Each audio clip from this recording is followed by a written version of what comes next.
नमस्कार, स्वागत है आपका हमारे चैनल हर हर महादेव में। अगर चैनल पर नए हैं तो चैनल को सब्सक्राइब करके वीडियो को लाइक और शेयर जरूर करें, धन्यवाद।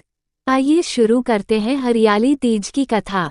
एक समय की बात है, माता पार्वती अपने पूर्वजन्म के बारे में याद करना चाहती थी, लेकिन उन्हें कुछ याद नहीं आ रहा था।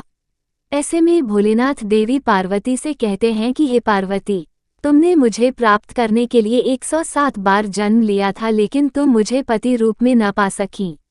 लेकिन 108वें जन्म में तुमने पर्वतराज हिमालय के घर जन्म लिया और मुझे वर रूप में प्राप्त करने के लिए घोर तपस्या की।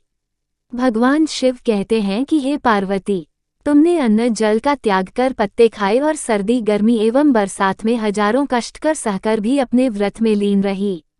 तुम्हारे कष्टों को देखकर तुम्हारे पिताजी बहुत दुखी थे। तब नारद मुनि तुम्हारे घर पधारे और कहा कि मुझे भगवान विष्णु ने भेजा है। भगवान विष्णु आपकी कन्या से अत्यंत प्रसन्न हैं और वो उनसे विवाह करना चाहते हैं। मैं भगवान विष्णु का यही संदेश लेकर आपके पास आया हूँ। शिव भक्ति में लीन पार्वती हुई गुम। शिव भक्ति में लीन पार्वती हुई गुम। नारद जी के प्रस्ताव को सुनकर पार्वती के पिता खुशी से भगवान विष्णु के साथ विवाह के लिए तैयार हो गए। नारद मुनि ने भी भगवान विष्णु को यह शुभ संदेश सुना दिया, लेकिन जब यह बात पार्वती को पता चली तब वो बहुत दुखी हुई। पार्वती ने अपने मन की बात अपनी सखी को सुनाई। तब सखी ने माता पार्वती को घने जंगल में छुपा दिया। जब पार्वती के गायब होने की खबर हिमालय को पता चली तब उन्होंने खोजने में धरती पाताल एक कर दिया, लेकिन पार्वती का कहीं पता नहीं चला, क्योंकि देवी पार्वती तो जंगल में एक गुफा के अंदर रेत से शिवलिंग बनाकर शिवजी की पूजा कर रही थी। शिवजी ने कहा, हे पार्वती, इस प्रकार तुम्हारी पूजा से मैं बहुत प्रसन्न हुआ और तुम्हारी मनोकामना पूरी की। जब हिमालयराज गुफा में पहुंचे तब तुमने अपने पिता को बताया कि मैंने शिवजी को पति रूप में चयन कर लिया और उन्होंने मेरी मनोकामना पूरी कर दी है। शिवजी ने मेरा वरण कर लिया है। मैं आपके साथ केवल एक शर्त पर चलूंगी कि आप मेरा विवाह भोलेनाथ से करवाने के लिए तैयार हो जाएं।